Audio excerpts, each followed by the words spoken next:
ABS-CBN, kayo ang fake news. O binabandera-bandera nyo yung nanay na yan. Yung nanay na yan, naka-anak, hawak-hawak niyang anak niya. O, yung anak niya ay namatay noong July 2, 2024. Pero kayo ABS-CBN News, ang claim ninyo, ABS-CBN, kayo nag-claim nito ito ay nanay ng biktima na namatay during the drug war ni Duterte. Paanong nangyari na ang July 2, 2024 ay drug war ba ni Duterte? Ang nakaupong presidente dyan ay si Bongbong Marcos.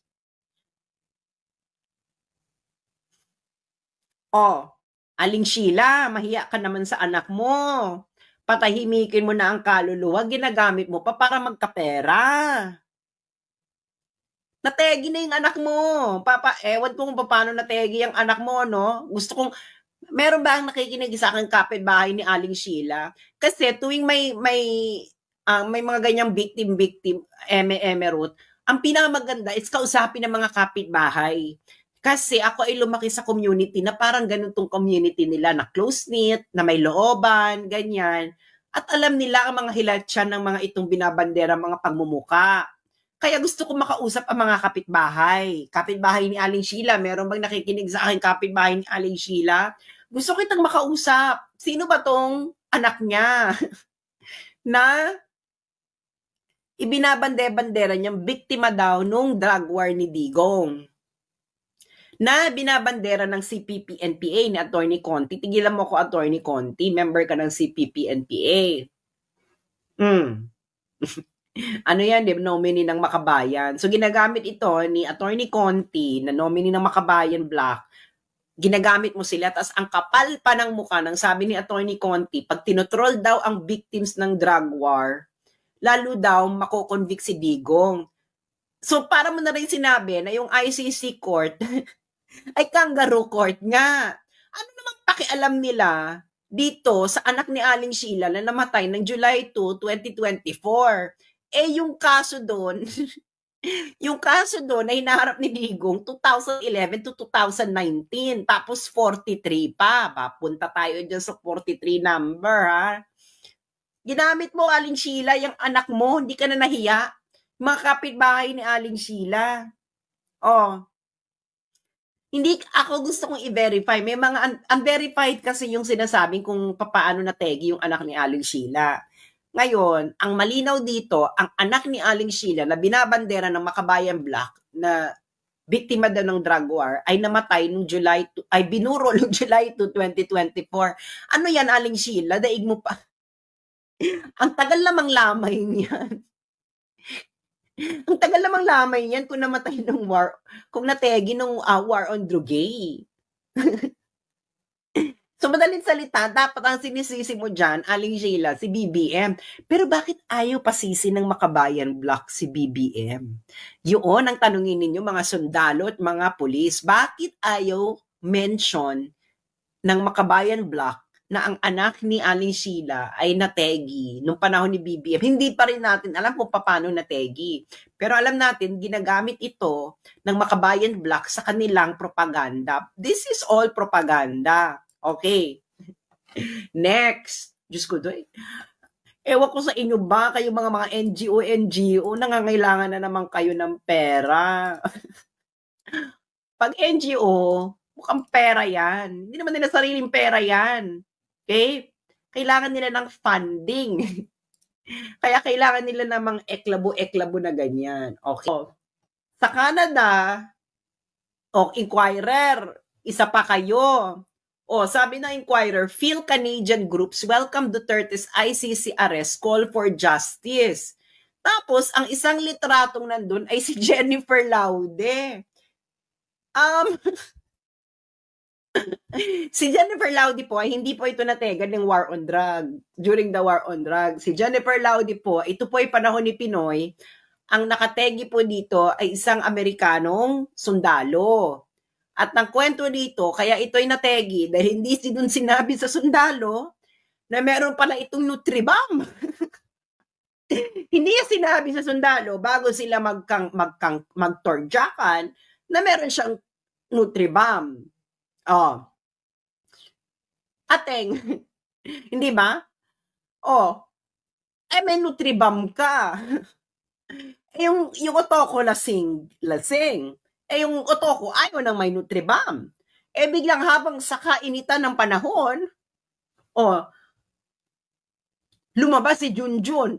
Talagang magwawala yung lalaki. Well, hindi ko kinokondon yung lalaki. Sinasabi ko lang kung anong nangyari. So, paano naman itong nangyari ng biktima itong si Jennifer Laude ng EGK? Ano ba justisyang hihingin nyo kay Jennifer Laude? Nakulong na yung sundalo. Okay? Ay, wag nyong, alam nyo, ito kay Jennifer Laude, no? Jennifer Laude didn't come with a clean hands. Hindi niya deserve na tigihin. Okay? Pero, meron siyang mitigating factor ng lalaki. Bakit ka nakipagtorjakan sa akin na hindi mo sinasabing may Nutribam ka? Kahit sinong straight na lalaki magagalit, no? Ito lang lasing pa, yung Pemberton. Ganun talaga. Bakit kasali yan? Inquirer. Di ba? Extra Junjun kumaway. Di ba? Yun ang nangyari dyan kay Jennifer Laude. Doon lang tayo sa facts ba? Facts. Okay? Di ba? Hindi ako makikipagtorjakan sa lalaki kung may Nutribam ako. No? Kung ang expected ng lalaki, meron kang kipay labum, dapat may kipay labum ka. Di ba? Guys, ganoon lang yun. Tama ba ako sa mga lalaki? Di ba? Kung expected ng lalaki may kipay labum ka, dapat may kipay labum ka. Kung wala kang kipay labum, sabihin mo na lang. Hindi ba? Kahit kamukha mo pa si mahal na Birhing Magdalena, no, ganyan kakaganda, kung may Nutribam ka, pero ang expected ng lalaki ay wala kang Nutribam, sabihin mo na lang. Honesty is the best policy. Hindi ba? Kasi, kung may kipay labum ka, tapos kung nakapagtorjakan ka, tapos nalaman ng lalaki na, ay, dati pala may Nutribam ka, gaganyan pa yung lalaki, ay talaga, hindi ko alam. Siguro ma-amaze pa siya sa'yo, no? Pero kung may Nutribam ka, nakawakan si Junjun Paredes. Ateng, sinasabi ko sa'yo, inilagay mo ang buhay mo sa bingit ng Pemberton. Ganon. So, hindi ito EGK, no? This is extra Junjun kumaway. So, ito naman yung inquirer, ibinali, hindi man lang sinilip. Ano pa? Di ba? Ano pa ba? Ang dami kong pinapost dahil ang dami kong nakitang tanim EGK, kung ano-anong nakakahiya kayo. As in, hindi ba, gumagamit kayo ng patay ng ibang patay. Use your own, use your own dead relative. Bakit ba kayo gumagamit ng hindi kayo nagpapaalam doon sa may-ari ng patay? That is very disrespectful. Kayong mga NGO kayo, alam nyo yan, ang ginagawa nyo, unethical yan. Kaya nyo ginagawa yun dahil gusto nyo kumita ng pera kasi panglagay nyo yan sa year-end report ninyo na activities ba? Activities ba nyo sa mga funders ninyo? Diba? Ano yung nyo, activities nyo sa year-end report na ito ang ginawa namin nung 2025, nagrally-rally kami, meron kami mga EJK victims, di ba? Pero, sa kagagahaman ninyo ba sa budget, nagkabuhol-buhol na kayo. Kaya itong mga NGO na ito, dapat ito ay ireklamo ito sa mga foreign funding agency nila nang gagamit ng patay. Eto pa. Diyos mio, Santissima Trinidad ba, ang mga kakampings na baliw-baliw na. Ito pa, Diyos mio, Santissima, ito. Kakampings. Sabi nitong kakamping ba na ito, do you remember the kid who while playing with his friends in their Tondo neighborhood was shot dead by a police officer out of nowhere. And do you remember the police officer's excuse? It was an accident, he said, that while patrolling the area, he tripped and accidentally fired his gun. The kid's name was Aldrin Pineda. He was 13 years old. O paano ba man makasalanan ito ng on drugs? Kaya, alam nyo, kayong mga anti-Duterte, para kayong mga supporters ni Kamala Harris. Wala na kayo sa huwesyo. Lahat na lang, reklamo ninyo, lengk-lengk ninyo kay Degong. Kaya galit sa inyo mga tagawat, kayong mga wala na kasakatinuan, yung excuse ng police, gumagamit na naman kayo ng patay. Hindi nyo patay. Tanungin nyo muna yung relative. Hindi ba? Kung pwede ba itong elect ba? Sa JK. Hindi ba? Pero nga, may mga kapitbahay yan. So kung may mga kapitbahay yan, yan ang malaki yung kalaban sa mga binabandera ninyo. Yung kapitbahay, kasi ang mga kapitbahay, para yung kanta sa batibot. Ako ang kapitbahay, kapitbahay mo. Ay nako, kayong mga kakamping na wala namang alam. Okay, eto na. Ito, parang protesta ata ito sa Yope. Yope, Manila ba ito? UP Manila ba ito? UP Manila ba to? I don't know. Ito, ano sila?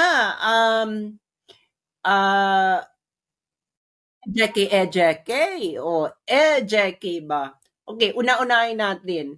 Itong may bilog ito na white. Ayan. Okay, yung mga binandera nyo sa harapan, yung white na yan is si Dr. Dreyfus Perals. Si Dr. Dreyfus Perals ay nategi noong March 2017 sa Lanao del Norte. Nahuli po ang tumegi noong January 22. Siya po ay not EJK. Okay? Bakit kayo ang humahawak ng mga letrato ng mga yan at ang hindi ng kamag-anak nila? Okay? Pareho lang kayo ni Aling Sheila nang gagamit ng patay for pera purposes. Yung kanya, ginagamit niya yung bangkay ng anak niya na namatay ng panahon ni Marcos, isinisi kay Duterte.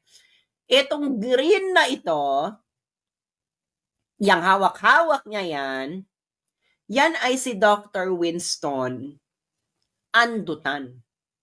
Namatay yan noong December 2021. Ang assassin niya nahuli noon. Hindi yan EJK. Okay? Hindi yan EJK. That's murder. Murder, hindi yan EJK. Wala pong kinalaman dyan ng pulis. Ang pulis po, nahuli po nila ang mga assassins. Okay? Ngayon, itong may pula, yung pula na nakabali, bilog-bilog dyan, yan ay si Dr. Maria Lourdes Tangco. Okay, sino si Dr. Maria Lourdes Tangco? Hindi ako nang red tag, kayong mga mahilig man red tag, pero inako na mismo yan ng nino? Ng CPP-NPA mismo. Ayan. Ito, yung bulatlat, yan ay official pahayagan yan ng CPP-NPA. Ayan, yung hawak-hawak nila si Lutangco na doktor. Lutangco, revolutionary doctor and people's martyr, kuning-kuning. Okay, kaya tanungin mo, kagalang-galang na General Parlade, kilala mo yung si Lutangco, di ba? EJK. Ito'y namatay sa inkwentro sa Baguio. Bahala na lang kayo kung sinong paniniwalaan ninyo, yung military or yung CPP-NPA. Sabi ng CPP-NPA, wala naman daw inkwentro. Okay? Sabi ng military, may inkwentro. Bahala na kayo. Okay? Kaso, parang pareho atang institusyon, hindi na pinagkakatiwalaan ng mga Pilipino. Military at CPP-NPA. Pero, hindi po yan EJK. Sa madalit salita. Okay? Namatay yan sa inkwentro with the CPP-NPA at inako nyo yan. Inako yan. Ng bulatlat. Lutang ko, revolutionary doctor and people's martyr. Kuning-kuning. Ano naman kinalaman ni Lutang sa war on drugs? Namatay ito in the context ng pursuit ng military against the CPP-NPA. Hindi na, yung kaso naman dun sa sa ICC, walang kinalaman sa inyo si PPNP. Isa lang kayo sa nagmamaniobra. Tama? So, tanim EJK. Diba? Ang kakapal ng mga mukha ninyong gumagamit kayo ng mga bangkay ba? Diba? Anong klase yan? Use your own bangkay. Meron pa. Papakita pa natin. Mga tanim EJK ang mga puta. Ito sa UST, mahiya kayo UST. Diyos mio, Santissima Trinidad. Itong si Atio Castillo, ito ay nategi sa hazing.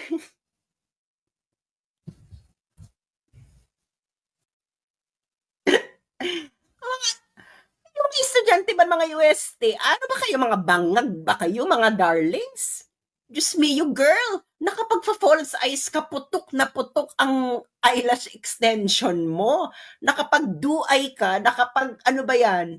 Yung kilay mo pa, ay, ano bang tawag yan? Yung microblading pa yung utak mo, yung hair mo, ang ganda pa ng kuko mo, girl. Yung hawak-hawak mo, nategi sa hazing. Sino na naman ang salarin dito sa kasinungalingan nito? Ayan, Kabataan Party List. Huling-huli kayo, Kabataan Party List. Pero EJK victim. Hindi po mga biktima pinagtatawanan po namin. Ang pinagtatawanan po namin ay mga panloloko ninyo sa taong bayan. At halatang halata na kayo kaya hindi magkakaroon sa inyo ng amor ang taong bayan dahil pinagloloko ninyo ang taong bayan. Kayo na lang ang naglolokohan. Yan, yung mga estudyanteng yan, manloloko nyo yan dahil nga hindi pa buo ang prefrontal cortex niyan. Pero yung mga magulang nito, pakibatukan. Tanungin ninyo, yung mga magulang nito, tanungin nyo yung anak ninyong putok na putok ang eyelash. Putok na putok ang eyelash extension, hindi man lang na-verify na yung hawak-hawak niya, hindi naman nategi ng EJK. Tapos tayo yung fake news. Kayo ito, pinagalitan pa ng mga may-ari ng bangkay ba? Ito pa. Ayan. Ito, no? Hawak-hawak nila itong sa dahig pa ito, hawak ito ni girl. Asan to si girl? Ito sa dahig, hawak ni girl. Hawak ng bayan muna. Okay? Yung bangkay na ito, ito si girl sa ano to? Dahig. I believe hindi na to Makabayan Black, Akbayan ata tong babaeng to. Nila Risa Ontiveros, if I'm not mistaken. Or Makabayan Block. Aldrin Tangohan, okay? Inako na to ng kamag-anak. Okay?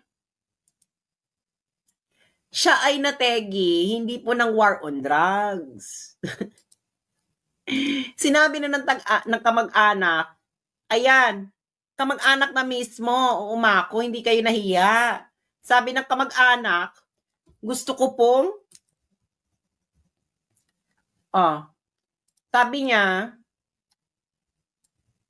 gusto ko lang pong linawin na ang aking kapatid na si Aldrin M. Tangonan ay hindi biktima ng war on drugs. Siya ay tinegi ng isang kriminal dahil sa selos. Hindi siya biktima ng anumang operasyon na may kinalaman sa drugay. Sobrang bigat na ng pinagdadaanan ng aming pamilya at mas lalong nakakadagdag sa sakit ang maling impormasyon na kumakalat tungkol sa kanyang pagkategi. Hiniling namin ang respeto, hindi lang para sa amin, kundi lalo na para sa aking kapatid, na dapat alalahanin ng tama at may dignidad. Maging responsable tayo sa pagbabahagi ng impormasyon at iwasan ang pagpapakalat ng maling detalye na lalo lang nagpapahirap sa mga naiwan. Maraming salamat sa lahat ng nakiramay at nakakaunawa sa aming sitwasyon. Okay. So gumagamit kayo, hindi nyo na pinatahimik yung mga bangkay. Ginamit ninyo ang mga bangkay para sa inyong pagkakaperahan. Hindi ba? Ganyan naman kayo Hindi ba? Kailangan nyo ng year-end report. Activities ba? Na ito ang mga activities ba na pinagagastusan ninyo ng pera para next time, mabebigyan ulit kayo ng salapi. Di ba, ng funders ninyo dahil pinagmuka ninyo na busy kayo. Wala kayong pinagkaiba sa mga congressman na every year may flood control projects, kayong mga NGO kayo, wala kayong pinagkaiba dyan. Wala kayong pinagkaiba sa mga congressman na every year may flood control projects. Di ba? So kayo ay nagtatanim ng bangkay. Ikaw, Attorney Conti, alam mo, mahiya ka sa sarili mo. Kayo ay gumagamit ng bangkay, nagsisinungaling. Yeah, i-convict nyo si Digong. Diba? Pero alam naman natin, ang gusto talaga ng CPP-NPA, magkagulo sa Pilipinas. Gusto nila yan, gusto i-convict si Digong para magkagulo. Ngayon kayo mga sundalo at mga pulis, pag nagkagulo, diyan na papasok ang CPP-NPA. Love na love nila yan. Magkagulo. Alam nyo yan, mga sundalo at pulis, na yan na ang taktika ng CPP-NPA. Gusto nilang magkagulo. Wala silang pakialam sa hustisya na yan. Dahil kung may pakialam sila sa hustisya, bakit yung football player, brutal ang pagkakategi ng CPP-NPA? Naalala nyo yon? Football player ba yon? Or basketball player? Naalala nyo yon? Diba? Yung sa probinsya, naalala nyo yon? My Lord, grabe. Tinegi ng CPP-NPA. Naalala nyo yung story na yon? So, sa madaling salita,